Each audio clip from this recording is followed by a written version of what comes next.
Good evening, everyone. Welcome. This is the Town of Somers Zoning Board of Appeals meeting. The date is August 15th, 2023. Denise, would you please take the roll? Ms. DiPolito, Here. Mr. Gio. Here. Mr. Hardin, Here. Mr. Lansky, Here. Mr. Newman, Here. Chairman Canestra. Here. Thank you. I'd request everyone stand for the Pledge of Allegiance.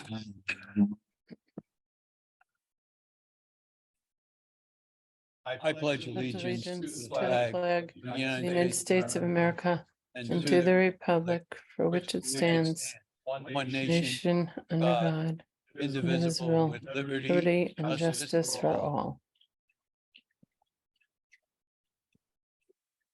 Thank you, everyone. So you're aware, this is a public meeting. Anybody who wishes to comment on any of the applications is welcome to do so, either here in person or anyone online. When the public comment section begins, we will put phone numbers up whereby you can call in and you can ask any questions or make any comments that you'd like. All right, so we're going to go right to the agenda this evening. First item is that Nicholas Foster. This is an application. This is a carryover application. This is an application for an accessory apartment alteration to an existing recreation area above a detached structure to an existing dwelling and an area variance for square footage of the accessory apartment in an R80 residential district at 4 North Lane, Katona. Is someone here to represent the applicant? Sir, if you would give us your name and address, please. My name is Nick Foster from 4 North Lane in Katona. I'm the applicant. Excuse me. I was here last month and we went through this application. The board invited me back this month and asked me to have a professional look at the floor plan, analyze it, come up with a a calculation of the exact square footage so that you could then act appropriately on the application. We thought it was a little vague last month, so I did in fact retain an architect, Mr. Bob Ebert, who is familiar both to the building inspector and Denise, has worked in the town for several years. He is on Zoom. I understand he submitted plans to the board in time for tonight's meeting. And rather than me interpret it, I let Bob talk to you directly and explain how he came up with what he came up with. Okay, that would be great. Sir, if you could just give us your name and designation, please. My name is Bob Eberts, I'm from Cross River Architects.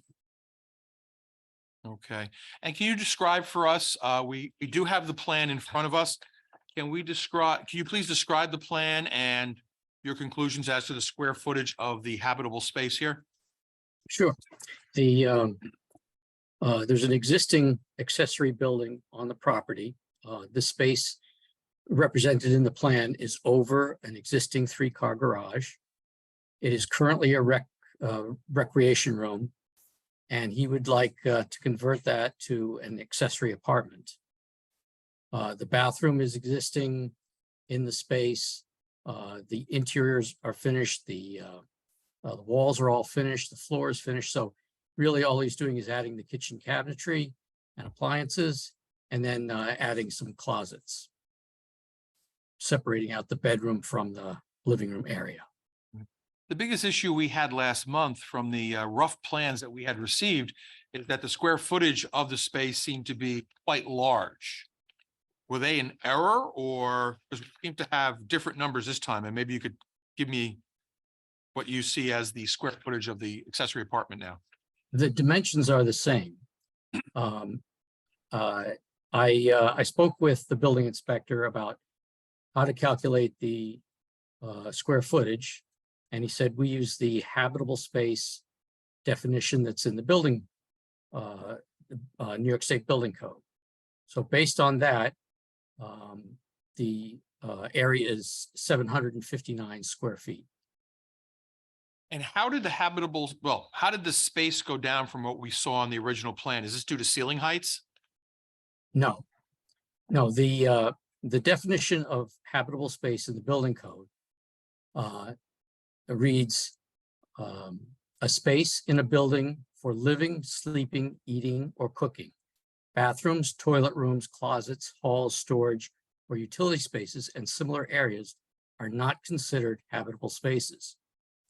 So in this case, the closets and the bathrooms were eliminated from the calculation. And I believe we had communication from the building inspector that he agreed with that Yeah, he did. interpretation, correct? Yeah, this may be an appropriate time. I do have a memo dated August 10th, 2023 to the zoning board of appeals from Thomas Toomey, the building inspector here in town, regarding 4 North Lane.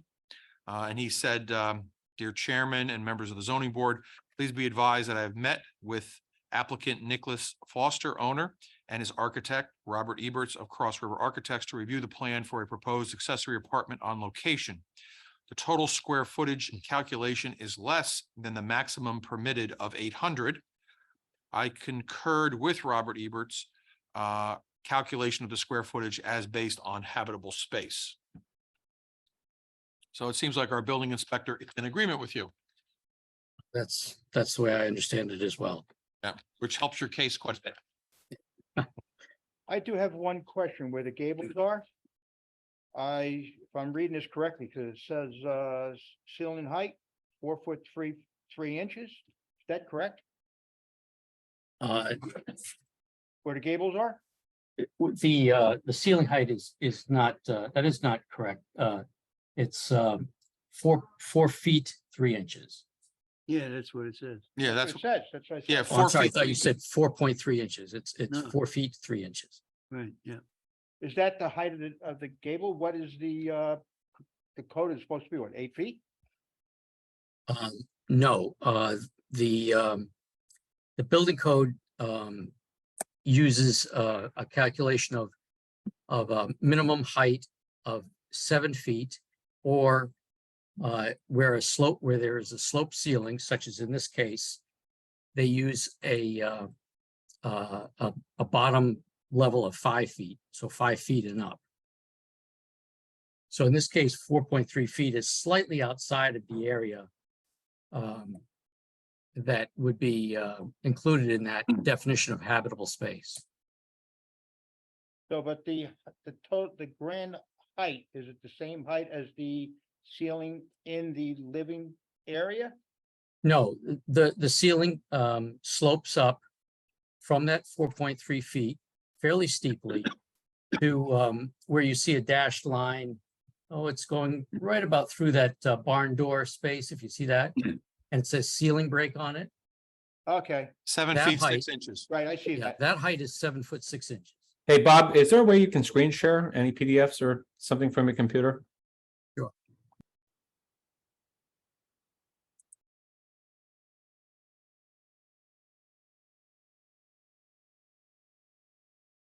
Okay, Can you that's see that helpful. now? Yeah, that's exactly what we're looking at. Right. Okay. Okay, thank you. Of course. Thank you. Now, just to be clear, since we were talking about the gables, the area that is at 4.3 is only this very small space here, in this closet and in this closet. So we're eliminating very little square footage by cutting it down from 5 feet to 4.3 feet. But in the gables themselves, these are higher ceilings. So Okay. that is included in the space. Thank you. So the closet space, bath space really gave you a lot more room. Or I should say, gave you a big exclusion for habitable space. Right. I don't know that we've I've ever, never seen that definition like that used by this board or. I don't think we've ever had a any other discussion. zoning board. Yeah, I don't think I've ever had a discussion to exclude bathroom and closet space. It's always been the square footage of the space. You don't take out bathrooms, and habitable spaces for when you're counting like the number of occupants of the space generally. So that's why you don't count bathrooms and what have you. If that's Tommy's interpretation, I guess, there's something to be said there, but I've never seen that this board's never done that before, and I've never seen that done elsewhere. Yeah, I've never, I mean, like, for example, when there's a tax assessment, it's based on the heated square footage, right? Of course. Right? And that would include bathrooms and closets, right? It's always based upon the square footage. There is like assessments, they'll count attic space as half or basement space where you don't have full ceiling, right? You count with the grade. There's other rules of thumb in the code. Right. And I would assume that if you're under a certain amount of height, you wouldn't count that, but I'd never assume that you wouldn't count. I don't see in the accessory apartment definition anywhere where it says that this is habitable space definition. It just says a floor area of 800 square feet. So when I see floor area and I look at the definition of floor area, I don't see it that way. I don't see it as, I don't see that you take the bathrooms out, the kitchens out. Yeah. Mr. Ebers, can you point to a section of the Somers Code that provides that exclusion or a definition of habitable space that supports that? I mean, certainly it seems like the building inspector is in agreement with you. If I didn't have this memo from the building inspector, I don't think I could agree with your position, but he apparently does agree with it. But where in the code does that appear? That's in the New York State Building Code. I can give you the section, but it really wouldn't, I don't think it would help you. It is not in the zoning ordinance. It's a In the state in definition. in the definition of the accessory apartment where it's talking about the minimum size, just it says square foot. So there is no definition there of what to use in the zoning ordinance. So that's why I brought the question to Tommy and said, well, what do you use? And he told me we use habitable space. There are two definitions in the zoning ordinance that he could have chosen. One is livable floor area, and the other is gross floor area. And livable floor area reads the total floor area of the full or half stories of a dwelling unit as measured around the outside walls of the dwelling unit for full stories and of the outside limits of the half stories, excluding garages, cellars, heater rooms, basements, porches, and breezeways. Now, if you use that definition, then which I'll surmise as using the inside of the exterior walls, basically in our case, that's how it applies, because the garage is at a different level and we're not including that. The square footage comes to 863 square feet. There's another definition called gross floor area in the zoning ordinance. And it says the sum of all horizontal areas of all floors of a building measured from the exterior face of the outside walls of the building, excluding garages, courts, terraces, below grade basement areas reserved for storage and mechanical purposes only. So again, if I can paraphrase that, it's to the outside of our walls, not the inside as livable floor area. So in that case, the square footage is 1,005 square feet. So we've got three definitions that we could choose. But again, Tom said to me, your building inspector said to me that we use habitable space as defined by the New York State Building Code. And in that case, we eliminate the bathroom closets and therefore end up with 759. So if we were to take the most aggressive standpoint and include the bathrooms, the closets, and measuring from the outside of the building, we'd be at 1,005 square feet. That's correct. That's where we Well, were this month. Our definition says the words floor area. It doesn't say gross or livable. It doesn't say habitable space. I would presume that it means livable. That's what I see in most places. So at that, it would suggest a variance of 63 feet. So if we did, what was your definition there? What were you? So the livable floor area Livable, okay. is a defined term under our zoning code, and floor area is what it says specifically under accessory apartments as 800 square feet of floor area. So I'm assuming they mean livable floor area, not habitable space, because I haven't seen habitable space. That's not in our code. It's a building. It's meant for a number of occupants and fire egress, in my mind. So I think livable floor area, and this is a pre-existing building, and there are a number of ways to count livable floor area with ceiling heights. I would find this to be a compelling application using that definition. I'd struggle using habitable space because we've never used that before. Yeah, sir, Mr. Eberts, if we did livable floor space, are we at 860 something square feet? 863, sir. Right. I think I would almost feel more comfortable granting a variance for 62 or 63 square feet than I would say to start excluding bathrooms and closets. Because I mean, we've never done that before. I mean, what, Setting a precedent. yeah, what if Yeah. somebody puts in a 500 square foot bathroom and closets that are walk-in and 300 square feet? I mean, yeah, It's livable space. yeah, I think that's a very good point. I don't know, what do the other members think on this? 63 feet sounds like a reasonable variance to me. Yeah, I Great. agree. It's the variance 863 is fine, but I would prefer to go 863 and call it livable space.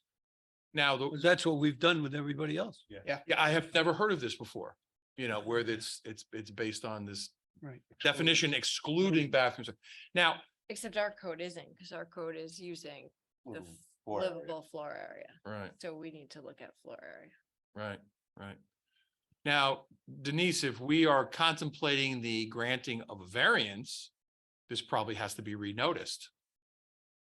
Right?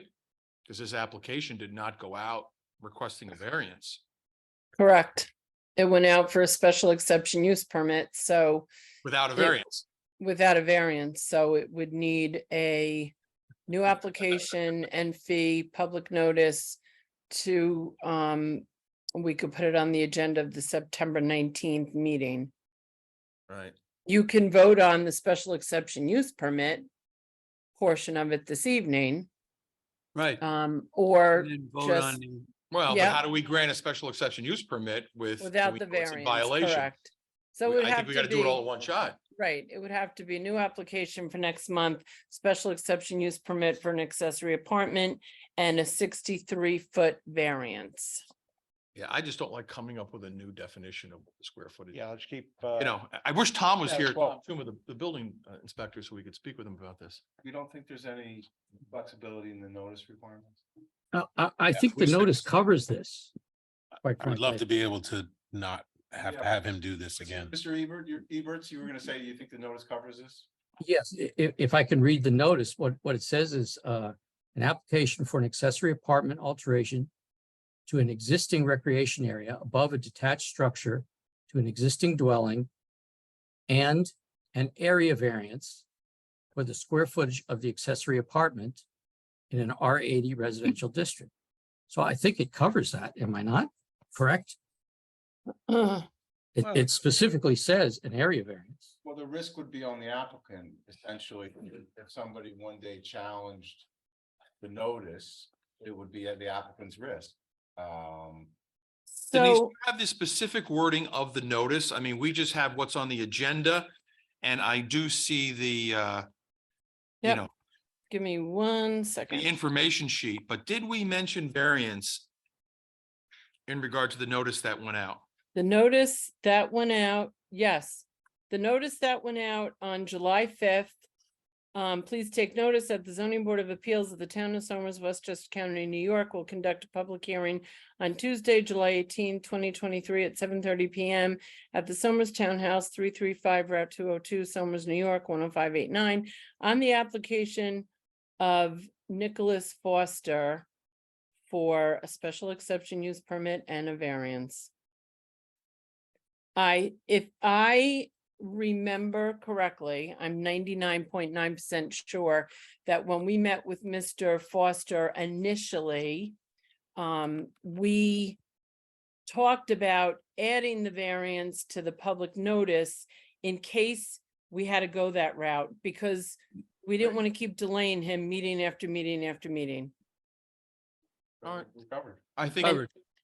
Yeah, and so the conversation last month was the square footage, really. It was all about the square footage. So now that you can use a different definition to come to the total of the square footage, you're at 863. So you could approve the special exception use permit and the 63-foot area variance that's needed for it to have this move forward. I mean, I think we're all in agreement, right? That Yeah. notice was given of a variance and so the public has the opportunity to comment or look into it. So, okay. All right, might be okay in that. So Denise, has anyone written in at all in this past month? No, we have not heard from anybody either way. I know that Mr. Foster, his property is pretty well, his buildings on Secluded. his property, right? And Mr. Foster, correct me if I'm wrong, I believe that Mr. Foster spoke to his neighbors on either side of him, or maybe even across the street, and they had no problems. But that was a conversation he had with his neighbors, not me. I have not heard from anybody, in favor of or against. Okay. Maybe to Yeah, we should go out to the public. Okay, so Mr. Foster, just give us a moment. Does anybody here wish to speak in regard to this application? Also, Paul, let's open it up online. If anybody online wishes to speak in regard to this application, we welcome you to call in, comment. I don't see the numbers going up. Paul, if you could put them up on screen, that'd be great. I have to stop my screen share. Yes. Yeah. Yes, Bob, Yes. please. Thank you.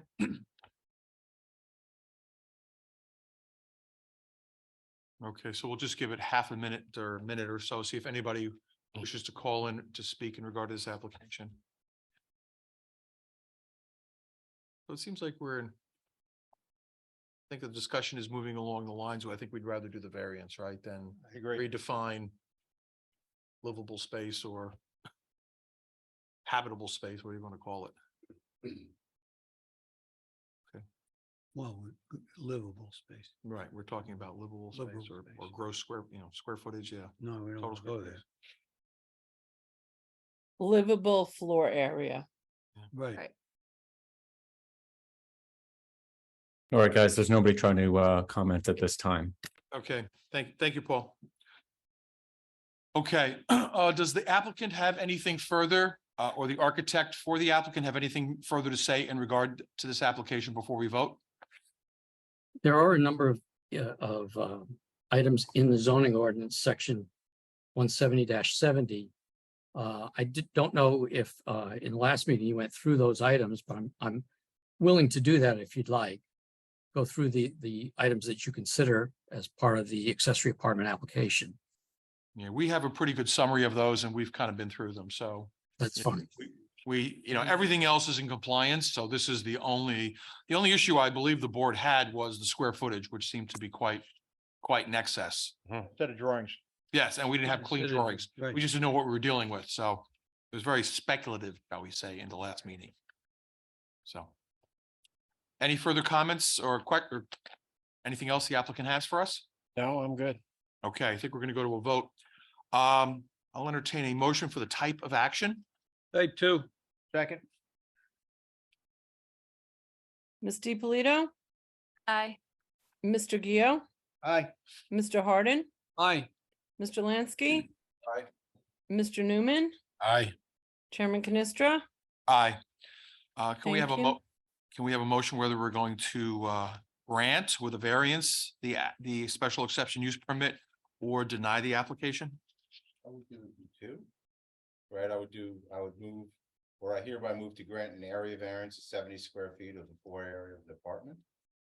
And then vote on that, and then assuming that passes, vote on the permit. So you're going to 70 for a little cushion? Give them 2 feet cushion. 7 feet. cushion. I was 62, right? You go, Bart. In case it's cut off, I think it's, Okay, so I hereby move to grant an area variance of 70 square feet of the floor area of the apartment. Second. Ms. Polito, Aye. Mr. Gio, Aye. Mr. Hardin, Aye. Mr. Lansky. Aye. Mr. Newman, Aye. Chairman Canestra. Aye. Do we have a motion whether we're going to grant the 7-year special exception use permit? And just to clarify, do we need to condition that on a CO or? or does it- No, no, because next step would be for Mr. Foster to meet with Tom with the plans that Mr. Eberts drew up, and he would issue a permit based on that, the plans, and I would give him a memo from the zoning board outlining what these two motions were. Without the CO, you can't use it, so it's Can't be occupied. illegal nullity. Okay, so we have a motion whether we're going to grant the special exception use permit.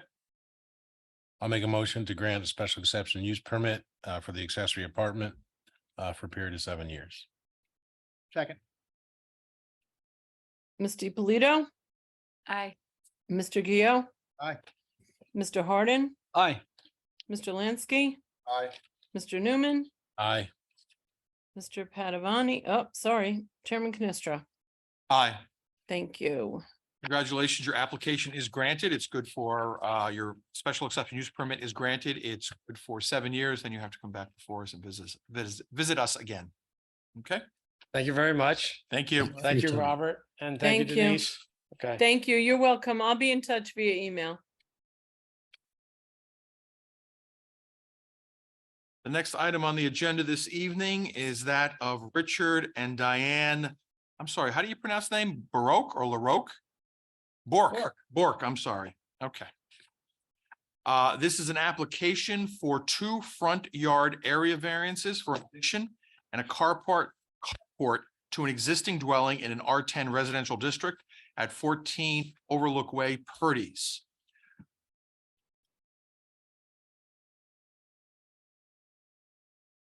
Please feel free to put something up on the board. And if you could just give us your name and address and briefly describe your application for us.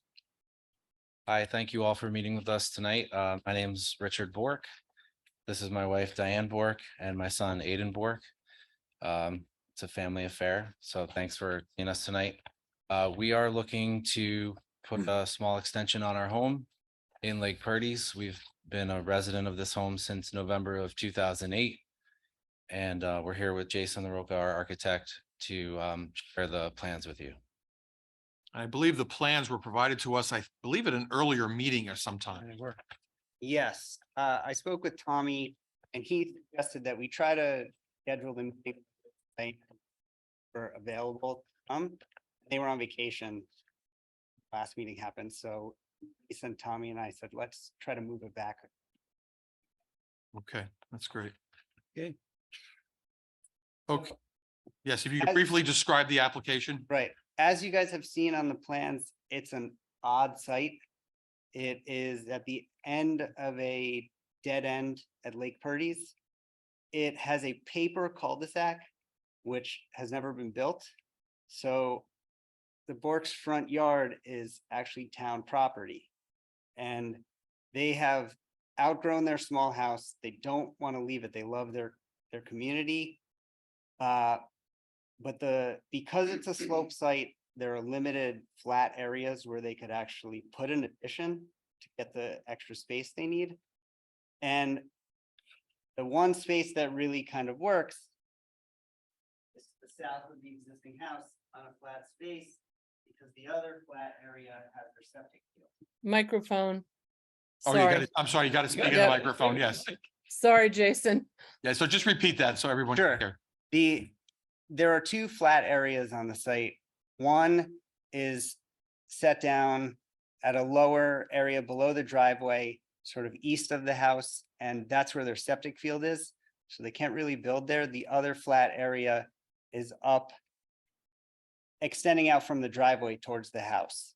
Towards the paper cul-de-sac that has not And- been built. It's, if they build out at that location, comes up very close to the property line at the paper cul-de-sac.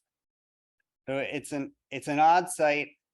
I spoke with Tommy and I spoke with the engineering department.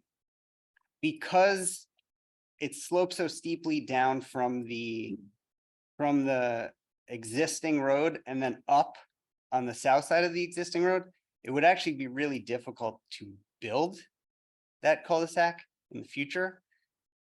So we proposed an addition at that space and then a carport at the end of the existing driveway at that flat space, detached from the addition. And we're requesting a variance for the front yard. The other thing that's odd about it is normally it's a 25-foot setback in the front yard, but there is a code section that allows for a shorter setback if the neighboring properties also a shorter setback. So none of the homes I leave on this natural back 25 feet back. The average of the 4 closest homes is actually 6. So we're asking for a setback with the 16'6" in mind, a variance with a 16'6" in mind instead of the 25 feet.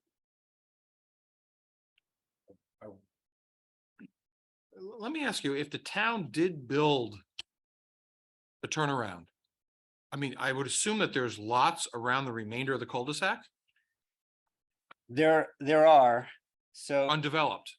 there is an undeveloped lot immediately west that I met with Steve from the engineering department, and there's actually drainage that goes through it. The cul-de-sac and the streets up above, the next street up the hill drain through there. So the engineering department feels as though that site could never be developed. There is another lot at the end of the cul-de-sac that is undeveloped except for a driveway that connects through to a house on the other side. There's nothing except the driveway on that lot. And then to the south of the road, I don't believe there are any houses there either. There aren't any immediately on the end of the dead end. There may be other houses beyond on the next road up the hill. Yeah, if you But keep they're going set. straight through past our house on the right, there's a home all the way down in the very steep hill.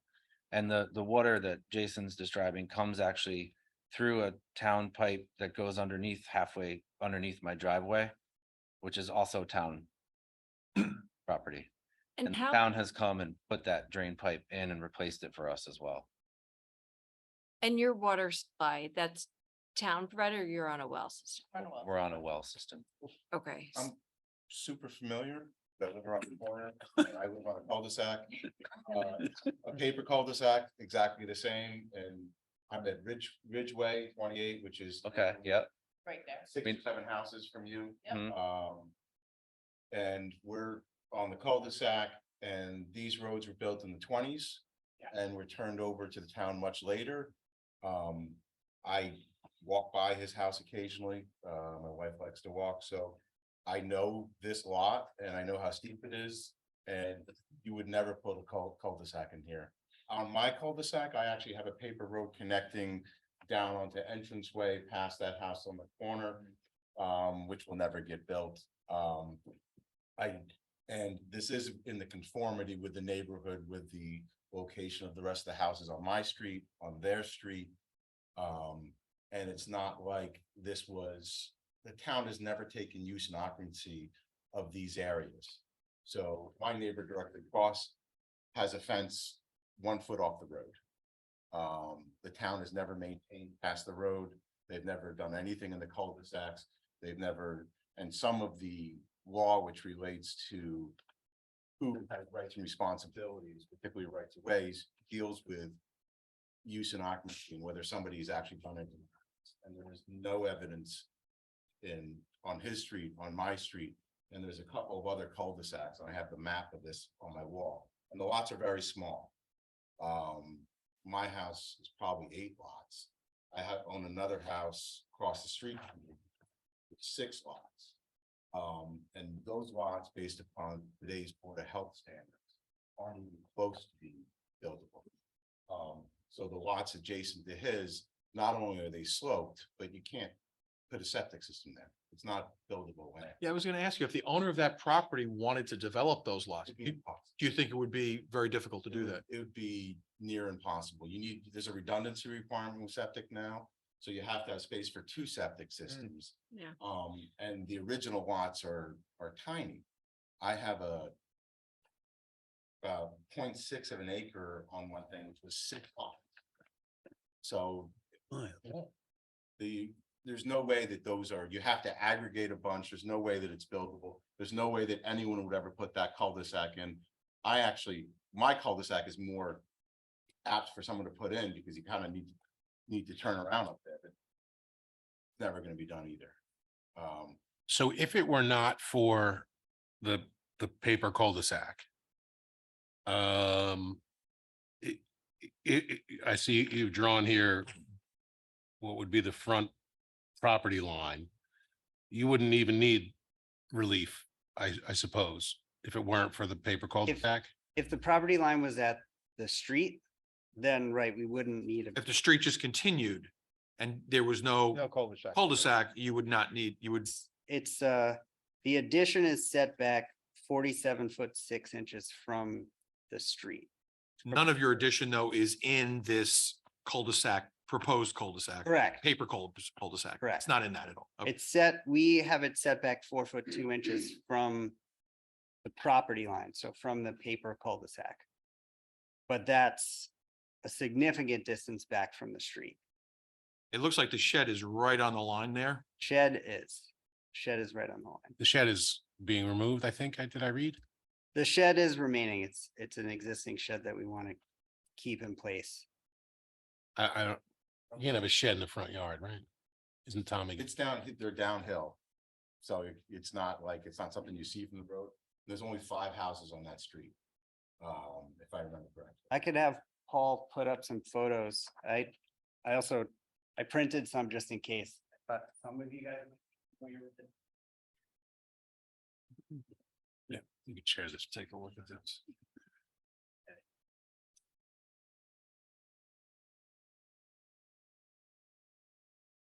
So there are no houses to the south here? All wetland. It's all wetland. actually, Like drainage from the whole neighborhood funnels into one little stream that then goes under the road and feeds the whole property Under our driveway. underneath our. That's to And the, other that's side to of the the, property. That's the north. the north. Yeah. To the south, on the other side of the road, there aren't any houses either. There's a steep slope up to the next road up above. So There are no. Bart, in your opinion? Yeah. In your opinion, is that buildable on the other side of the road there? Where I see, because I see houses all listed on one side. It's steep. It's 10-12% grade. And I mean, I live on a cliff. My back of my house is on a 400-foot cliff. Yeah. This is about, like Purdy's is pretty much been built out. We have that other zoning application in there. We had some enlargements in there, but I haven't seen any new houses in there for a long time. It's just a difficult place to build. But it's a nice place to live. The white house that I see in some of these photos past your house, is that, you're saying that, not this one? Can you flip again? That house has It's probably a here. 30-foot driveway that goes into the cliff, and then there's a house sitting there in the woods in the cliff. And that's accessible, and That photo right there. That- Hold on one second. That's photo. Yeah, that's the Yeah, that- driveway.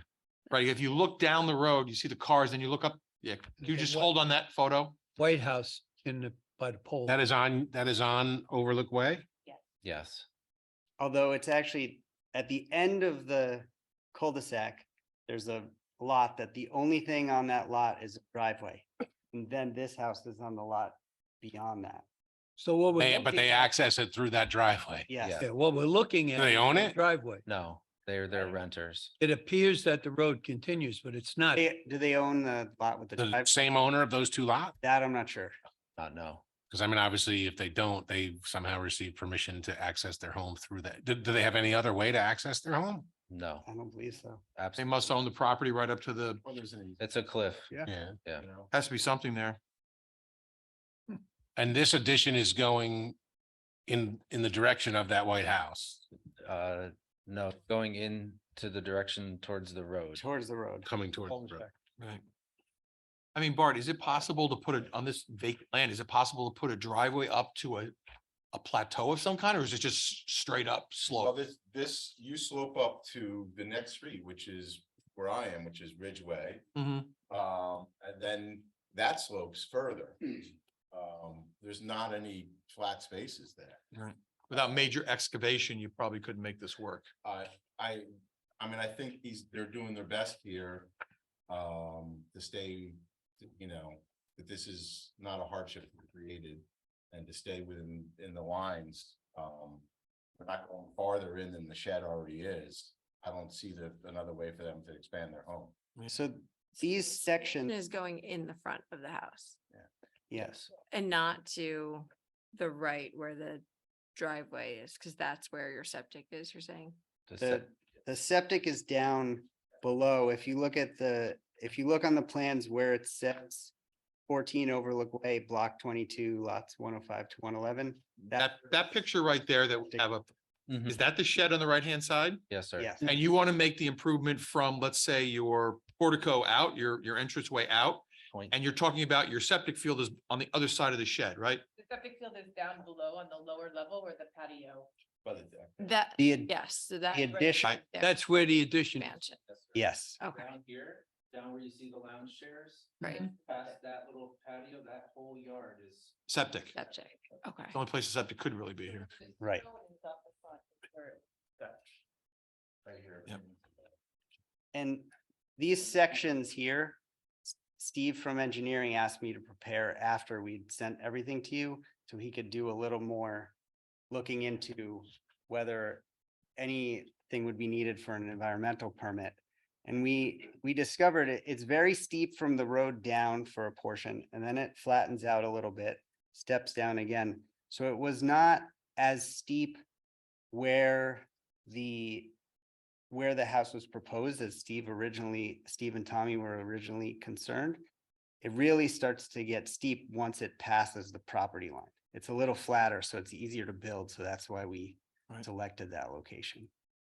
Can you speak a little bit to what Steve said in his note about it possibly interfering with future access to the water well supply? So that was one of his concerns. There is if you look on the proposed plan where it says proposed 2-story addition, and then the arrow that points to the edge of the addition, the middle of that line where it says proposed 2-story addition and the addition is the well. We're about 12 feet back. Steve was a little concerned that depending on how deep the pipe is, it comes out well in the house, that the excavation to put in a foundation for this could be close to the pipe, and that would have to be moved. But we don't know where that is right now. We don't have a utility survey for that pipe that connects from the well in the house. That's your risk. Right. It's a private well, so it's your risk. well,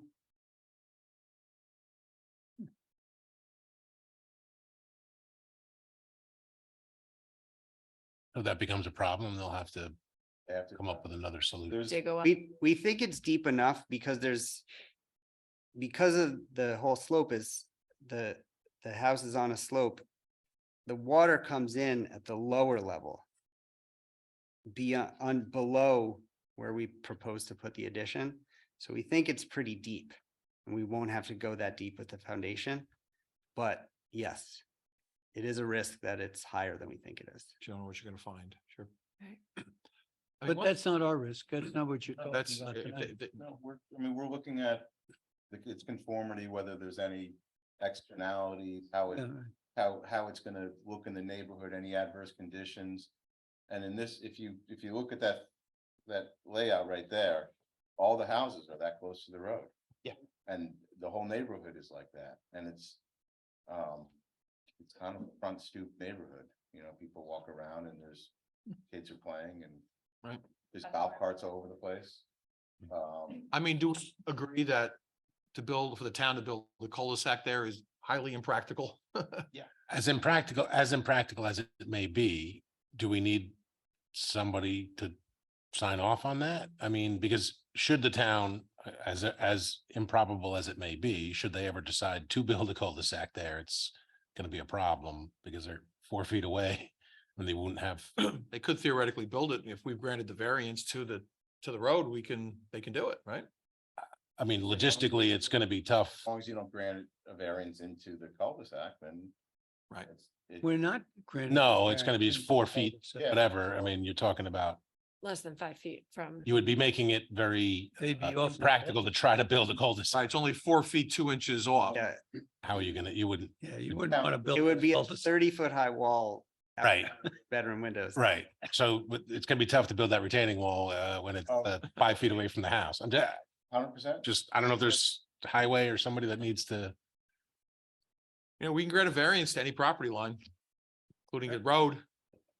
So, I So suggest that we, It has been 100 years. Since those roads were put in. And nobody has ever wanted to build a cul-de-sac. Right. And on my road, I'm the end of maybe 40 or 50 houses. And there's no cul-de-sac there. This one only has 5 houses. So the odds of them choosing that one are fairly limited. And given the slope, it'd be one of the most expensive cul-de-sacs you could. Yeah, Yeah. think. have to, much cheaper to buy the adjoining land. Yeah, Because how I look at Just this, it would Connect be the more road so, straight. would be more so like up the fire with the fire district. There's fire apparatus trying to turn around up there. There's been no complaints regarding that in the past. If there was, that would have been changed a long time ago. So I don't think. Oh,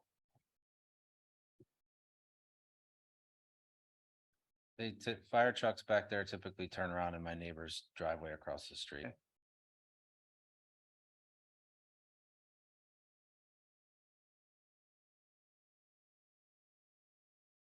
okay, maybe we should just take this out to the public to see if anyone has any comments. All right, does anybody here wish to speak in regard to this application? I would. You would? Okay, sure, yes. If you could just give us your name and address, please? Absolutely. I'm Adrian O'Connor. I live at 76 Entrance Way in Purdy. Mhm. That would be overlook comes down and hits Entrance Way. My house sits right across the end from overlook. So I look down, I would be, I think it's three houses. I would be the 4th house away, although just across Entrance Way. Right, okay, I'm here as a private citizen. I've also been on the Lake Purdy's board for 12 of the last 13 years. I was the president there for, I believe it was 8 of those years, and I'm currently the lake chair. So although I haven't spoken to the entire board or all of the membership, I think everything I've heard here in terms of positive reinforcement of the description of the site, the description of the road, I would absolutely agree with. And just in general, the LPPOA is interested in keeping good contributing members to the community around. The Borks have been a good part of our association for the entire time that they've lived here. And of course, we're interested in seeing property values increase and interested in the town getting good tax receipts for properties that have good value. I'm super familiar with this house and this property. I bought my house from Henry Maldecker, who grew up in their house. There's a lot of history there. But yeah, I would just say as is, it's a tight and constrained house. It's always going to be limited in its resale value because it's a very limited square footage. And at least in my opinion, I think it's a great idea to try to expand that square footage a bit and bring a bit more value into the community in that way. And that's it. and across the street from them, you don't think it's very feasible for more homes to go up there? Absolutely not, especially with the drainage. And the slope and, Yeah, it's, I would agree with the comment earlier that it's hard to identify a single lot within Lake Purdy's at this point that you could really build on. The ones that have been built on already I think is about it for Lake Purdy. So at this point, we're just looking at really trying to improve the properties that exist and keep them up. I think otherwise, no, that slope is very, very difficult. And with the water issues, the notion of double septic, I just don't see how you could do it. All right, thank you very much. Thank you. Vic, if you don't mind, I want to read out loud. I got a letter today from Abby Fitzgerald Polito, who lives on 40 Lake Way. It was addressed to Tommy, but sent to me, emailed to me. I'm writing today to support the addition / renovation plans at the Bork residence located at 14 Overlook Way, Purdy's. I am a neighbor living within close proximity to the residence and also a member of the Lake Purdy's Property Owners Association. I believe that the plans to renovate only add value to our neighborhood as well as property values. The plans do not obstruct any views, nor do the plans impede our neighboring properties in any way. Please know that I am in full support of this project and would be pleased to answer any questions you may have. Thank you. Thank you. You're welcome. Is there anyone else here who wishes to speak in regard to this application? Okay, we're also going to put some phone numbers online, so if anybody wishes to call in and has a comment in regard to this application, we'll be happy to hear it. All right, so we'll just give that another minute. Any further comments from the board while we're waiting? I have none. So can we just go over then, is this one or two variances? It's two. So just give me the numbers. Sure. It's actually, it's really the same number for both. It's for the principal use, so for the addition, it would be a variance of 12 ft 4 inches. Using the alternate front yard setback from zone 70-48. And for the accessory use, it would be the same for the new carport. The existing shed is currently on the property line.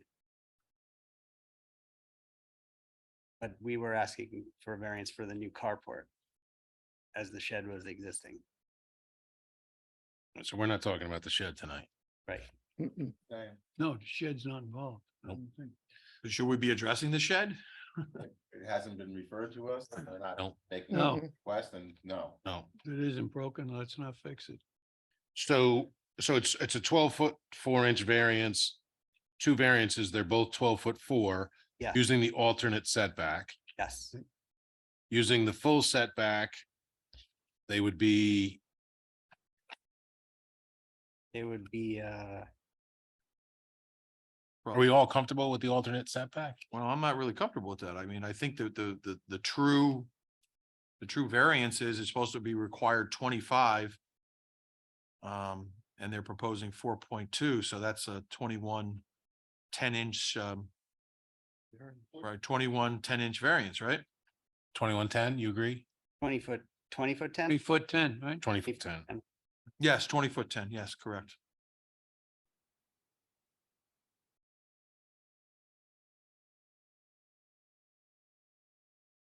I mean, I haven't, in my time, I haven't used an alternate.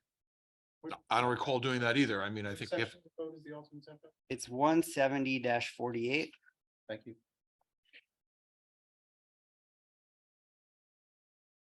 and what does that specifically say? It says that the depth of the required front yard in any residence district shall be whichever is the least of the following. The number of feet specified in column 8 of the schedule, which is 25 feet. The average depth of the front yards of the dwelling units on adjoining lots on each side. And since there's no house to the west side, we didn't use that option.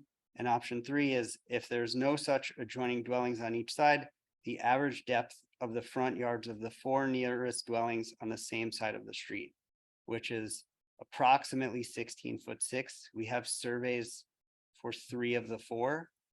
The other one, there were no surveys that the town had, so we approximated that. And that's about, that one is the closest. It's somewhere probably between 9 and 9'6". I don't have a problem using this. It doesn't say it's a discretion or it's something that we should consider. The language is shall, Surprised we've never seen that before. yeah. Yeah, once again, this is, Architect. Like Purdy's. well, we're seeing a lot of new things this evening. I don't know what's going on here. What's happening? On a full moon. Specifically says death of the required front yard in any residence district shall be whichever is the least of the following. Well, we learned So something. It's available to him and So makes that request. in making that motion, though, do we need to specify that we're giving a variance from the alternate setback?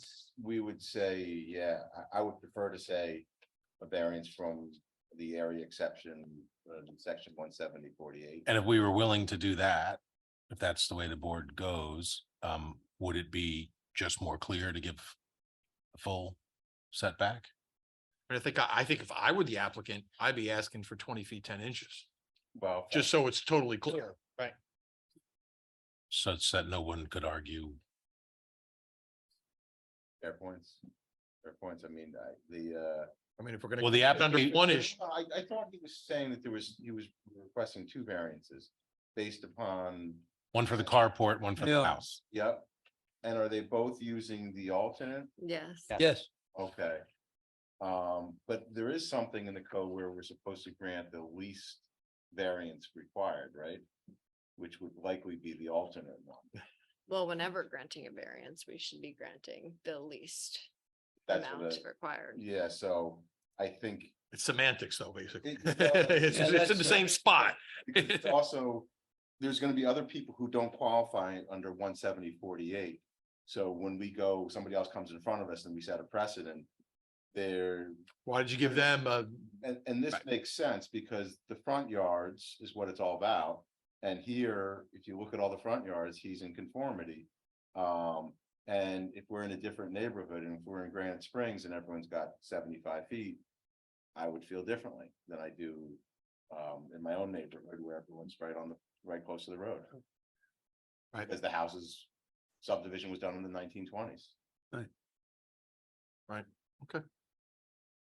So I like using this one here. You're using 170-48 A2. 8-3. It's A3, yeah. Oh, yeah, A3. Yeah. Thank you. So if we go off of that, I like that better because It's a minimal variance Yeah, compared to what other minimal. applicants might come. the with. precedent isn't as large. Right, absolutely. Okay, that's a very good point. Okay, Still significant. I mean, it's 12, where 16 is required. Yes. Yes. Still, Doesn't change the significance of it. It just No. changes the actual size. yeah. less significant, but still, yeah. Right. Okay. You know, it's unusual circumstances here, though. I mean, Yep. I think I agree. you take that into account, so. Okay, does the applicant have anything further to say before we prepare to vote? No. Any further comments or issues? Okay, I don't think we have any other public comments. Does the board want to say anything before we vote? Nope. Nope. Okay, can I have a motion as to the type of action? Make a motion type 2. Second,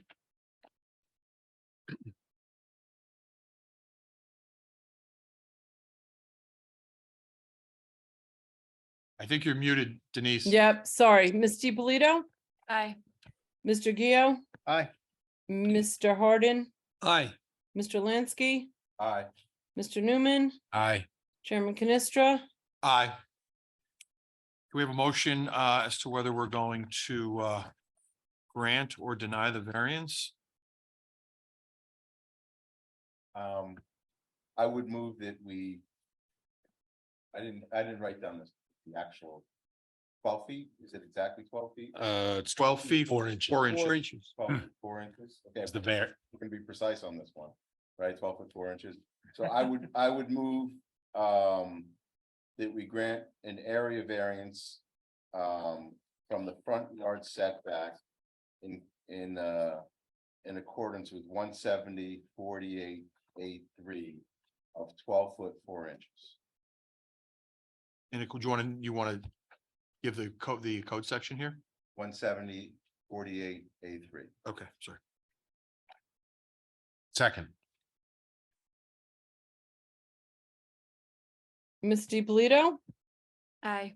Mr. Gio, Aye. Mr. Harden, Aye. Mr. Lansky, Aye. Mr. Newman, aye. Mr. Padavani, I'm sorry. Chairman Canestra, Aye. I'm sitting in a dark room. I'm sorry. Did we need to specify this? This was the primary. Now we're gonna do another vote for the accessory. We did not specify, and that's a good point. We should have.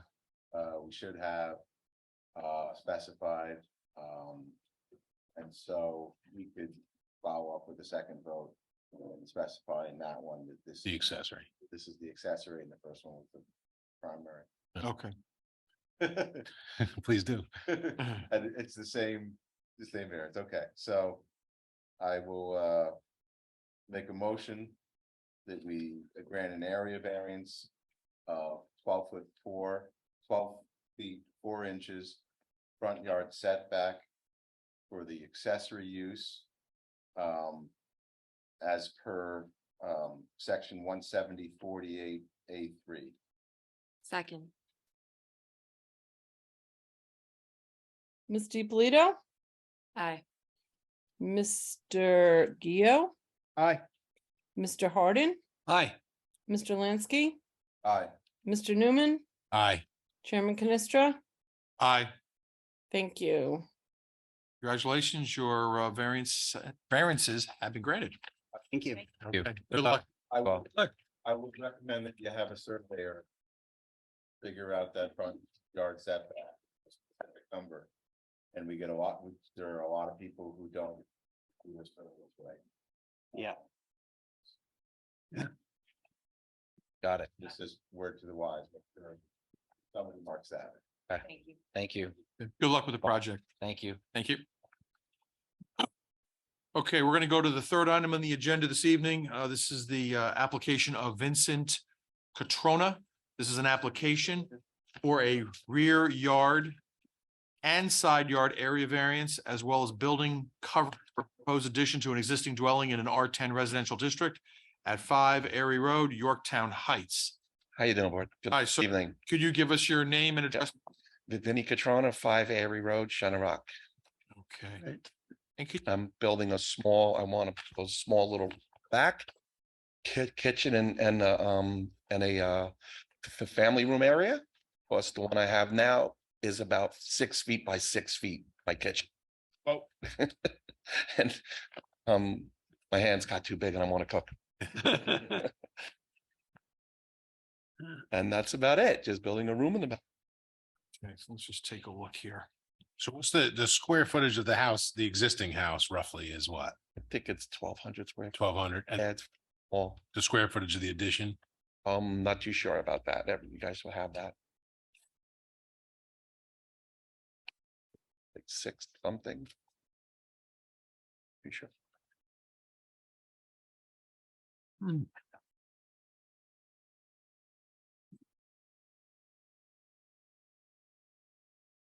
This is long overdue. Yeah, Mr. All time. Catrona's Hi, Denise. architect. Hi, Vinny. Mr. Catrona's architect was not able to join him this evening. So the plans that I sent along should be self-explanatory. Okay. I also have a environmental determination. So he's looking for 3 variances, an application for 3 variances, building covered side yard and rear yard for a proposed addition in an R10. And I've actually been in that house 1,000 years ago. And I think my bathroom in my current house is bigger than his whole house. Tiny, very tiny. Now, is it 4 variances? It looks like there's a front yard, 1 side yard and a rear yard. No, And then the lot coverage. no. I'm looking No. at the summary sheet. Yeah, I Looking at- went, Yeah, on the summary sheet. The summary sheet, I got 3 no's. I see a 6.09% variance for coverage, 1.1 for front yard, 1.1 feet for front yard, 8 feet for side yard, and 4.5 feet for rear yard. Am I missing something there? yeah, Tommy actually did this. Yeah. Yep, it's 3 variances plus building coverage. And lot coverage. Okay, just want to make sure we're looking at everything. here. Yeah, sorry about that. No, that's okay. I'm blaming this one on Tommy. And it looks like the proposed addition towards the back of the house seems to follow the existing line of the house. Yeah. That's what it seems like it's doing. Yes. So it is going further away from the property line compared to the existing house, but it's still within the setback area. And you're the last house on a dead end. Yes. I've been there since 1991, living with 6 feet by 6 foot kitchen. It's true. I eat out a lot. I don't cook that much. I plant it. Does Change neighbor at number 3 have you spoken to your neighbor about it? That's across the street. No, next door. Next door, Joe. No. He's good. Yeah, of course. Yeah, I haven't heard anything either way, but he has spoken to his neighbors. Oh, definitely. And you certainly can't go to well, we're looking at the plan to the right side of the house because it looks like there's septic fields, Yes. Yep. I love my yard. tank and field like that. Okay. And this is an R10 district, so 10,000 is required and you're 10,767. So you're just over the 1,000. Okay. So it's not like you have a lot of space to work with here, I see. And most of this area, well, I don't know, maybe half of this area is a deck currently. Right, correct. And then will there be a new deck? Yes, they will be. Okay. Where's the new deck going? It's to the right All right. of the Oh, new it's area. over here. I see proposed deck. Yeah. Okay, We'll get to it. good. Okay.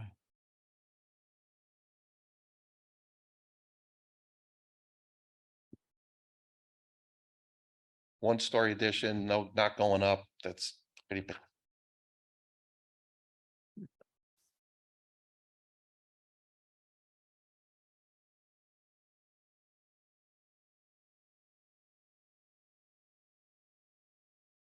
Have any of your neighbors balked at this that you know of, or any No. problems or issues or? No. Nope. Nope. I met somebody that came in front of the board about few months ago, and she applied for a variance for something. And I got the letter from her for my house. And when she went, and I said, no problem. She goes, I told her what I was gonna do. She goes, no problem. You have my blessing also. So The trade-off. they just moved in. I do see a letter from engineering in town. They don't reveal any environmental permits will be required. Okay. Erosion control measures, the storm standard stuff. Okay.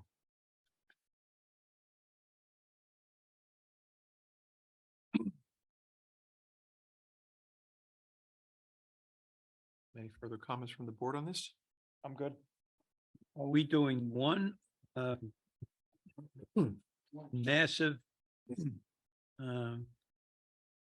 thing, or are we gonna do 4 separate? We could vote on one Let's just do it as one. if we want. We got, we have the building lot coverage. Yeah. I mean, is everybody okay with it's a small lot. So it's 20% required, 20% max, and they're gonna be at 21.21. Yeah, So it's It's only 6.09%. 6%. That's, Mhm. That's minor. uh, Front yard is the side yard is the big, so the front yard is also minor. yeah. Right, the 1.1. front Yard is minor.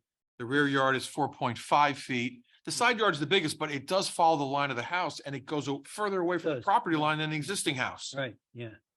But it's still 8 feet. And if we have him cut that down, he's gonna have to either lose deck or reduce the size, because then he's pushing into the septic fields. Yeah, you Okay. don't want that. Right. Okay, And just looking online at Google Maps in the surrounding area, this would be in conformity. The house right across the street would be comparable to size to what's proposed. Right. Okay. Right. so this is gonna be a gross variance. I guess. Yes. Okay, so maybe we should take this to the public. Does anybody wish to speak in regard to this application? Either someone present here this evening or anyone online? Now's your opportunity to speak. You can call us online if you'd like to speak in regard to this application.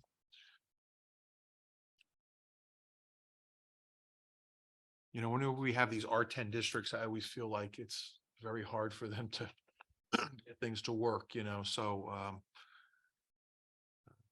you know, especially with, you know, it's not town water and sewer, so they gotta have a well and septic and everything else. Never built it today. Yeah, right.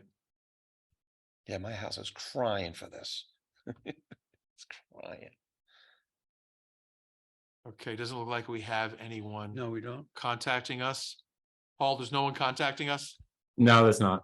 Okay, thank you. Okay, sir, did you have any final comments? Anything else you'd like to say in regard to this application? No, okay. Any further discussion or comments from the board? Okay.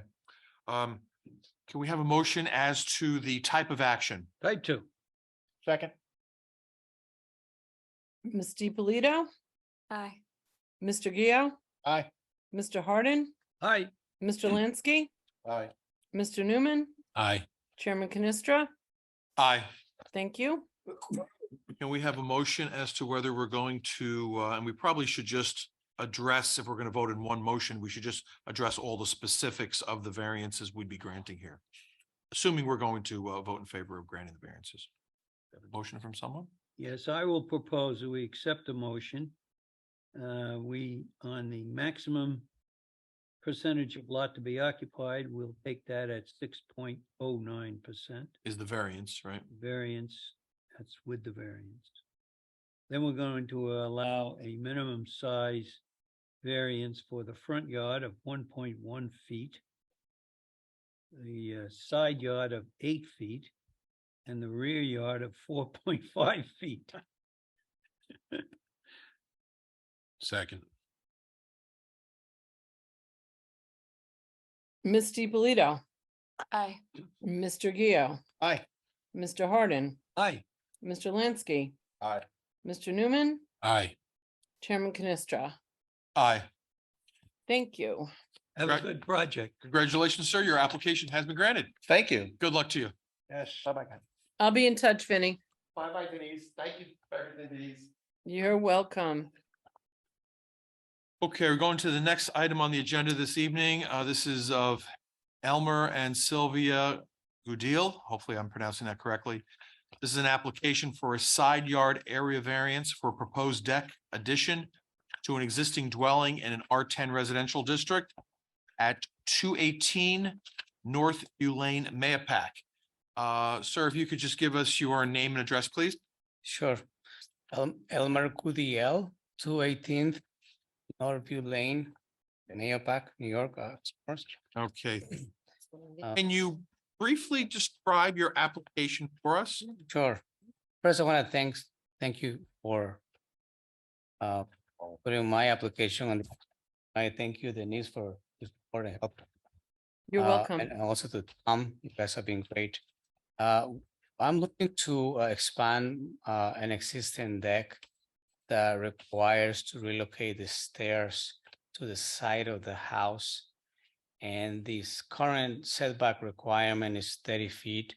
And by relocating the stairs, I will be encroaching by 1 foot. So the new setback will be 29 feet. So that's why I'm here, hoping that you guys will grant the variance so that I can extend the deck. Okay. And you need that extra 1 foot because of the stairs, you said? Yes, correct. The current location with stairs are right in the path where I wanna expand the deck. I wanna expand it to the right. So I need to relocate right now I have it a bi-level deck and it's about 20 by 14. So I cannot really fit more than 6 people at a time on either level. We recently became grandparents and I wanna have Sunday dinners with our kids. And that's why I wanna widen the deck. And so otherwise I would just leave it the way it, but I have such a huge backyard and not a comfortable space to entertain. That's a very good reason to increase the size of the deck. I would- Yeah, it is. Indeed. Okay. And you're only looking for a 1-foot variance, Only 1 foot. You could barely see it when look at it from a plane. right? And you're in an R40 residential district, 40,000 square foot lots. Okay. All right. And I see based on how your property is long, you're kind of cut down a lot on the edges of what you can work with here. Yeah.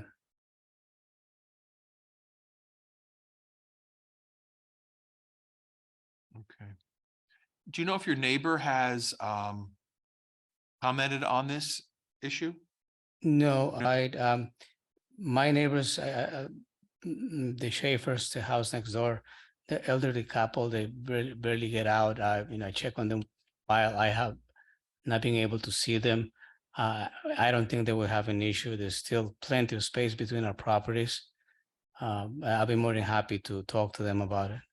Okay. And they would have been noticed that you were coming. before, Yeah, So they could yeah, call in or speak with us. right. So if they had a comment one way or. Mhm. I did get a phone call from one neighbor and I explained, what the application was all about and they had no objections.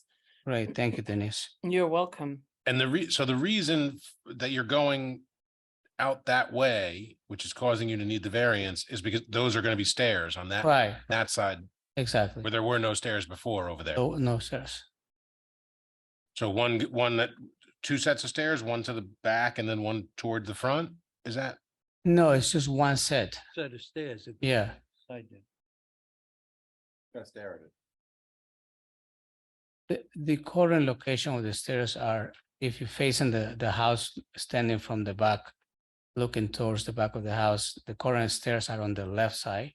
I want to move them right side so that I can expand at the bottom level, expand the lower deck to the right.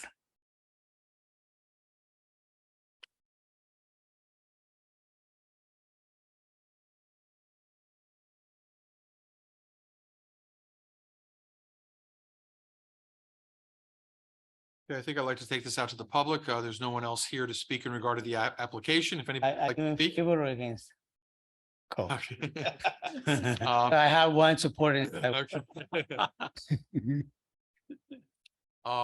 So we'll put this, we'll put the call-in numbers online. If anybody wishes to speak in regard to this application, please call in now. Meantime, while we're waiting, any further comments from the board? In my opinion is it's a 1-foot variance. Yeah, it's no problem. That's what I feel. I don't see a problem. And I would just also point out that environmental made a determination that there was no environmental permits needed for this expansion. Right.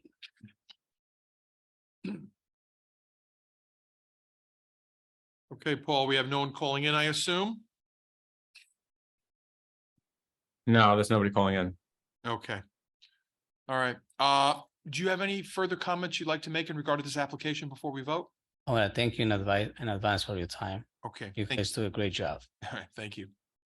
Okay, can we have a motion as to the type of action? Motion type 2. Second. Ms. DiPolito, Aye. Mr. Gio, Aye. Mr. Hardin, Aye. Mr. Lansky, Aye. Mr. Newman, Aye. Chairman Canestra. Aye. Thank you. Can we have a motion as to whether we're going to grant the 1-foot side yard variance? I'll make a motion to grant the 1-foot side yard variance as submitted. I'll second that. Ms. DiPolito, Aye. Mr. Gio, Aye. Mr. Hardin, Aye. Mr. Lansky, Aye. Mr. Newman, Aye. Chairman Canestra. Aye. Thank you. Congratulations, your application has been granted. Thank you. Luck with the construction work. Thank you very much. Project. You guys invited for the first beer next summer. I'm sorry we cannot attend. I'm sorry. Thank you. I'll be in touch. I'll be Thank in you. touch. Okay.